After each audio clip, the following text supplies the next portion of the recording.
Então, a ideia aqui nossa é nós começar o nosso primeiro podcast, de muitos que virão, trazer aqui um pouco a vivência do que, às vezes, num jantar ou em qualquer parte do dia, eu em casa com a Rebeca, surge aí alguns casos, dúvidas, e a gente se impressiona com o que as pacientes trazem no consultório.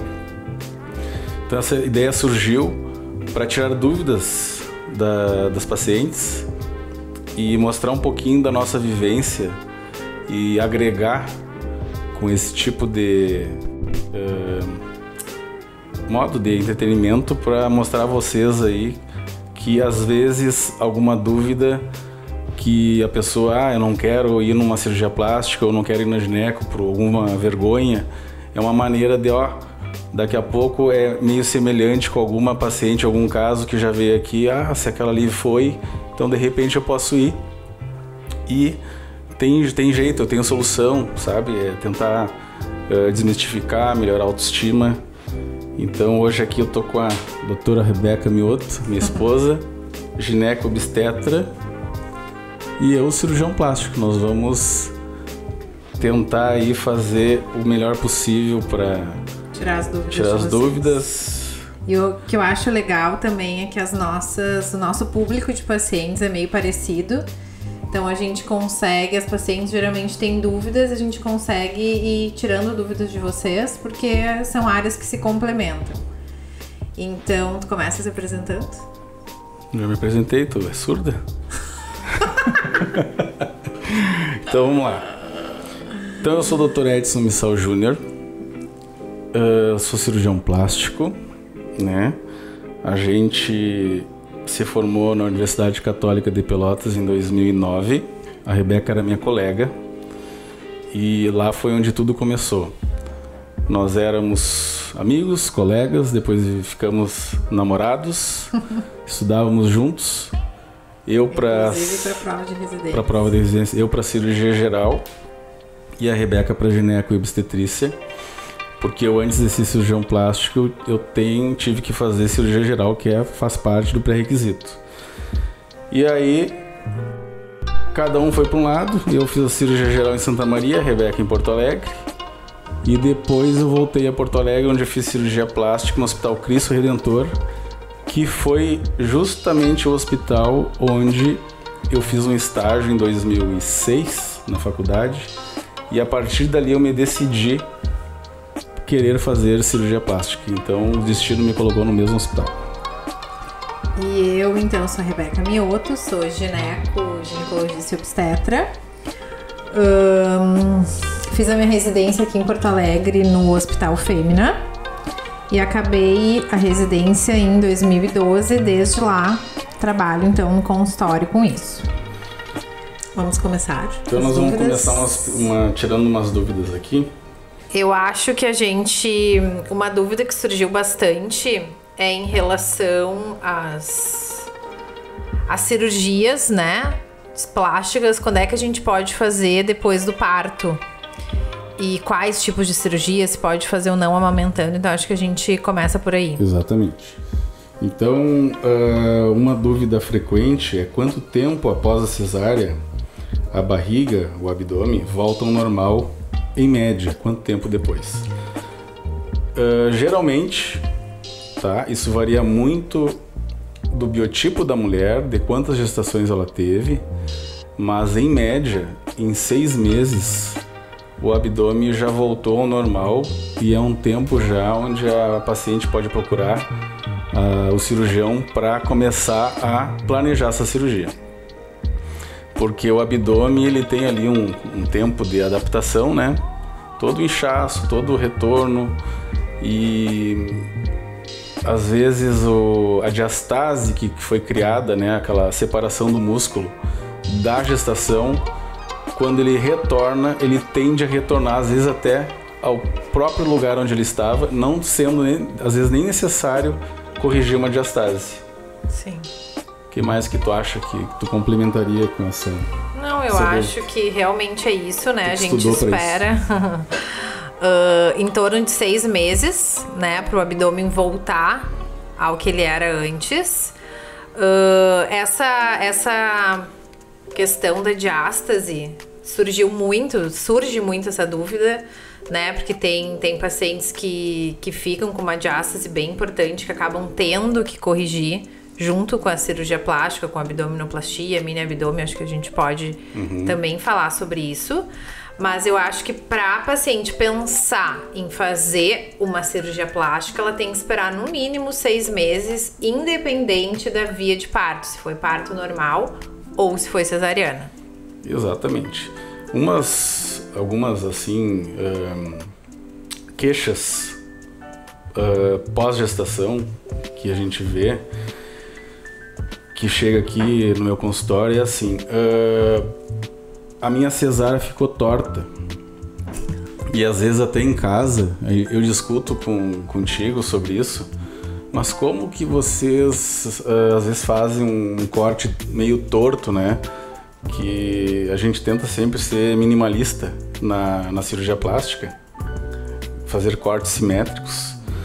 E aí tu me deu uma explicação, né? Gostaria até que tu falasse aqui, porque essa é uma explicação que nem eu tinha pensado.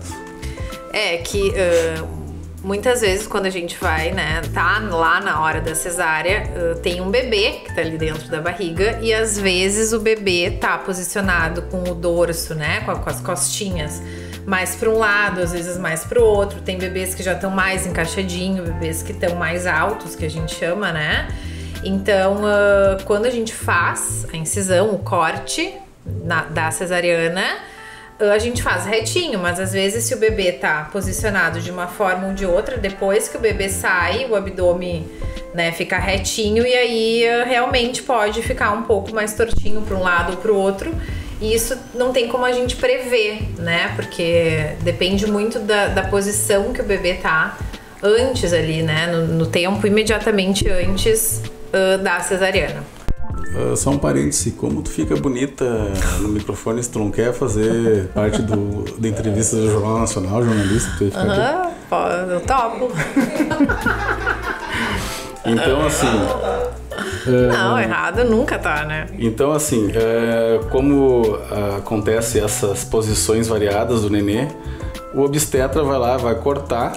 Até porque o objetivo da cesárea não é nada estético, né? Exatamente. O objetivo da cesárea é tirar o bebê, que o bebê nasça. Então não tem nada de estético nisso, não é uma cirurgia. A gente até brincou estética. Um dia que eu poderia entrar em cirurgias e fazer. Teve uma blogueira, né, que o cirurgião plástico entrou assim, junto pra fazer essa. Mesmo assim, tu vê, não adianta, pode acontecer. E eu também acho importante, assim, a gente falar que a cicatrização de qualquer incisão não depende também só da técnica do cirurgião, exatamente, né? Depende muito da paciente, da genética da paciente, do cuidado que ela teve depois. Porque até uma das perguntas que surgiram foi que uma paciente relatou que no corte da cesárea ela ficou com um lado mais profundo, como se estivesse preso no músculo. E aí ela queria saber se a plástica resolve isso. Sim, aí resolve porque essa pele desse abdômen, ela é descolada, né? E toda a flacidez que está para baixo do umbigo, ela vai sair. Então aí já é bom dizer sobre algumas técnicas de abdominoplastia, que é a abdominoplastia total ou a mini abdominoplastia. Deixa eu só complementar antes esse do corte, assim, porque é uma queixa que as pacientes relatam muito, que até na minha cicatriz dessa segunda cesárea, que eu tive 2 cesáreas, as pacientes reclamam que fica um calombinho, assim, em cima da cicatriz. Inclusive a tua tá um calombinho, né? Pois é. Então, isso acontece, né? Independente de a paciente ter ganho muito peso ou pouco peso na gestação, isso pode acontecer e tem como a gente corrigir depois. Eu ainda não corrigi, mas é um plano, um plano meu fazer a cirurgia, fazer uma cirurgia plástica depois, né, corrigir a mama e tal, e aí junto a gente já vai pagar. A gente já vai corrigir esse calombinho que fica. Então isso acontece, né? Às vezes por uma hipercicatrização, às vezes a paciente ficou sangrando mais e a gente tem que dar mais pontos, e aí cicatriza de formas diferentes. Até uma fibrose, e o outro né? pode fazer uma fibrose. Interna. E às vezes, em vez de ficar esse calombinho, faz uma retração, que é o caso que a paciente aqui fez a pergunta.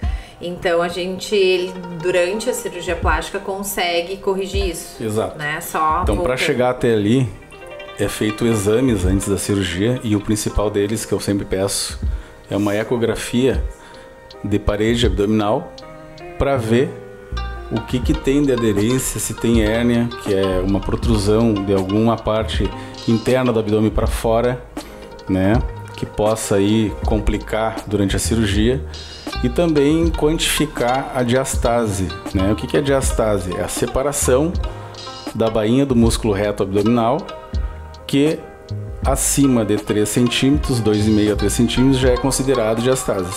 E essa diastase ela pode ser total, ou seja, para cima do umbigo e para baixo do umbigo, ou parcial, ou só para cima ou só para baixo do umbigo. E tudo isso é corrigido numa cirurgia de abdominoplastia. Eu acho importante falar, né, que quando a mulher engravida, então o útero começa a crescer, e aí aquele abdômen que era retinho, né, precisa expandir, e aí o músculo, que é o músculo que ele falou que é o reto abdominal, são os dois músculos aqui verticais no abdômen. Então eles acabam se afastando um do outro, e isso que é a diástase. Então a maioria das pacientes tem uma diástase que a gente chama de fisiológica, e que ela vai voltar ao normal depois de um tempo. A gente não sabe exatamente quanto tempo, mas em torno de 3 a 6 meses.